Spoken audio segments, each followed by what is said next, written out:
আশেপাশে কয়েক হাজার মানুষ, তবু কেমন এক নিস্তব্ধতা, একটা উৎকণ্ঠা, কেমন যেন এক গম্ভীর বাতাস বয়ে যাচ্ছে কলম্বোর প্রেমাজাসা স্টেডিয়ামের উপর দিয়ে। শেষ একটা বল বাকি, জয় পরাজয়ের ব্যবধান 5 রানের। স্নায়ুচাপের পারদ যেন আকাশ ছুঁয়েছে। একদিকে একটি আন্তর্জাতিক টুর্নামেন্টের শিরোপা জেতার হাতছানি, অন্যদিকে অর্জনের তালিকাটা আর একটু বড় করার চেষ্টা। এক প্রান্তে অভিজ্ঞতা, অন্য প্রান্তে বল হাতে অনভিজ্ঞতা। স্নায়ু খেলায় সেদিন হেরেছিল বাংলাদেশ, জিতেছিল ভারত। যেদিন ভঙ্গ হয়েছিল লাখো ক্রিকেট প্রেমীর স্বপ্ন। বলছি নিধাস ট্রফি 2018-র কথা। একটু সময় চেয়ে নিচ্ছি, নতুন একটা জার্নি শুরু করেছি, আশা করি আপনাদের পাশেই পাবো, তাই চ্যানেলটা সাবস্ক্রাইব করে পাশেই থাকেন। ধন্যবাদ। 2018 সালে শ্রীলঙ্কার স্বাধীনতার 70 বছর উপলক্ষে একটি ত্রিদেশীয় ক্রিকেট টুর্নামেন্টের আয়োজন করেছিল শ্রীলঙ্কা, যার নাম দেওয়া হয় নিধাস ট্রফি। এই টুর্নামেন্টে স্বাগতিক ছাড়াও সেবার ভারত এবং বাংলাদেশের জাতীয় ক্রিকেট দল অংশ নিয়েছিল। টুর্নামেন্টের ফাইনালে মুখোমুখি হয়েছিল ভারত ও বাংলাদেশ। কি এক অসাধারণ ম্যাচ, সে কি এক স্নায়ুচাপ। তবে এটা 18 মার্চের ঘটনা, তার আগে ঘটে গেছে অনেক কিছু।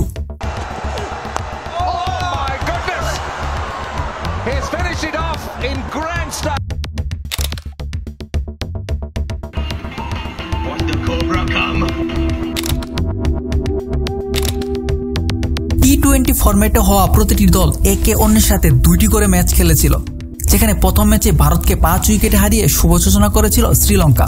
তবে সেটাই শেষ, বাকি টুর্নামেন্টের আর কোনো ম্যাচ জিতেনি শ্রীলঙ্কা। অপরদিকে ভারত প্রথম ম্যাচে বাহর কালেও বাকি 3 ম্যাচ জিতে খুব সহজে ফাইনালে জায়গা করে নেয়। মূলত টুর্নামেন্টের মূল হাড্ডাহাড্ডি লড়াইটা ছিল বাংলাদেশ এবং শ্রীলঙ্কার মধ্যে।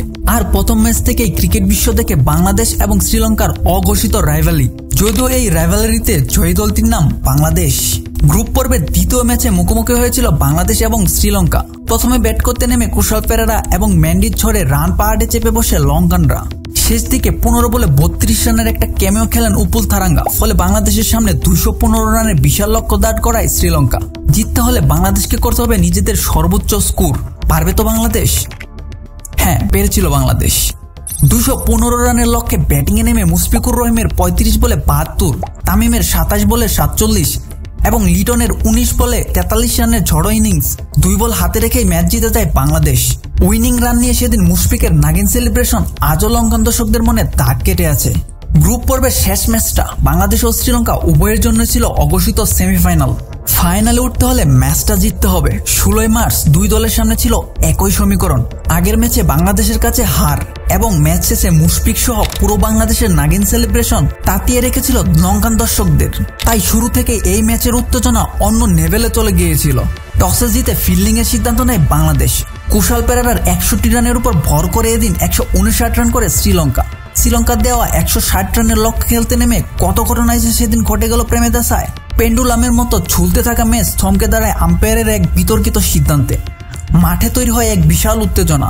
আম্পায়ারের সিদ্ধান্ত প্রতিবাদ জানাতে গিয়ে সাকিব রেগেমিকে মাহমুদুল্লাহ ও রুবেল হোসেনকে মাঠ থেকে চলে আসতে বলেন। উত্তেজনা পেরিয়ে শেষ পর্যন্ত ম্যাচটি আবার শুরু হয়েছিল। ব্যাটিংয়ে ছিলেন মাহমুদুল্লাহ। বাংলাদেশের দরকার ছিল 2 বলে 6 রান। নিজের পঞ্চম বল করতে দৌড়ে আসেন ইশুরু উদানা। শ্বাসরুদ্ধকর সেই মুহূর্তে ছক্কা মেরে দেন মাহমুদুল্লাহ রিয়াদ। সেই সাথে মিলে যায় বাংলাদেশের ফাইনাল সমীকরণ। চুপ হয়ে যায় পুরো প্রেমাদাসা। 18 মার্চ 2018 ফাইনালে মুখোমুখি বাংলাদেশ এবং ভারত। প্রথমে টসে জিতে বাংলাদেশকে ব্যাটিংয়ে পাঠায় ভারত। সাব্বির রহমান সেদিন তার ঝলকটা দেখিয়েছিলেন। সাব্বির 150-এর বেশি স্ট্রাইক রেটে রীতিমতো তুলোধুলো করেছিলেন শার্দুল ঠাকুর, ইউজবেন্দ্র চাহাল এবং ওয়াশিংটন সুন্দরদের। করেছিলেন 50 বলে 77 রান। তার সেই দুর্দান্ত ইনিংসের উপর ভর করে বাংলাদেশ 166 রানের এক লড়াকু সংগ্রহ দাঁড় করায়। ম্যাচ চলছিল আপন গতিতে। শুরুতে অধিনায়ক রোহিত শর্মার 56 রানের একটা ইনিংস খেলেও ভালোই বল করছিল বাংলাদেশি বোলাররা। বোলারদের দূরদর্শিতায় শেষ ওভার পর্যন্ত গিয়েছিল বাংলাদেশ। তবে অধিনায়কের গডমিল কিংবা মূল বোলার মেহেদী হাসান মিরাজের 1 ওভারে বেশি রান দিয়ে ফেলায় শেষ ওভার করার জন্য বাগে থাকেন কেবল সৌম্য সরকার।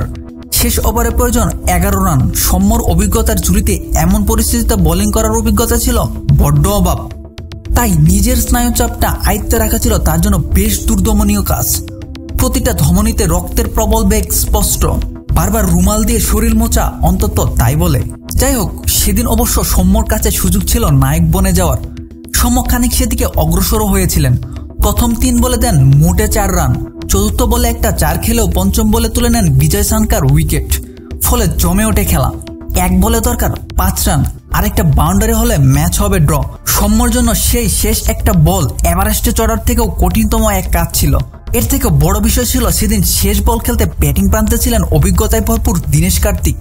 ইন্ডিয়ান প্রিমিয়ার লিগ IPL এর কল্যাণে এমন বহু পরিস্থিতি সামলিয়েছেন কার্তিক। তাকে হয়তো সেই স্নায়ুচাপটা ছুঁতে পারেননি, তিনি একবারে ছিলেন শান্ত। তবে মেরুর অপর দিকে তার সৌম্যর হাতে বলটা ততক্ষণে কয়েকশো কেজি ওজন হয়ে গেছে, তবুও তিনি ছুটে গেলেন বল নিয়ে। অফসাইডের বেশ বাইরে একটা বল করলেন, সম্ভবত হোয়াইট ইয়র্কার করতে চেয়েছিলেন, তবে সমীকরণ মিলল না। ইয়র্কার আর গতির সংমিশ্রণটা ঠিকঠাক হয়নি, সজোরে সেই শট চালালেন কার্তিক।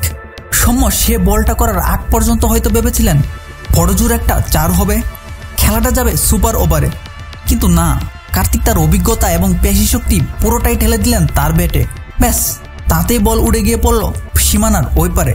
আরও একবার হাতছাড়া স্বপ্ন, আরও একবার অশ্রুসিক্ত নয়ন, একদিকে উল্লাস, অন্যদিকে একরাশ বিষাদ।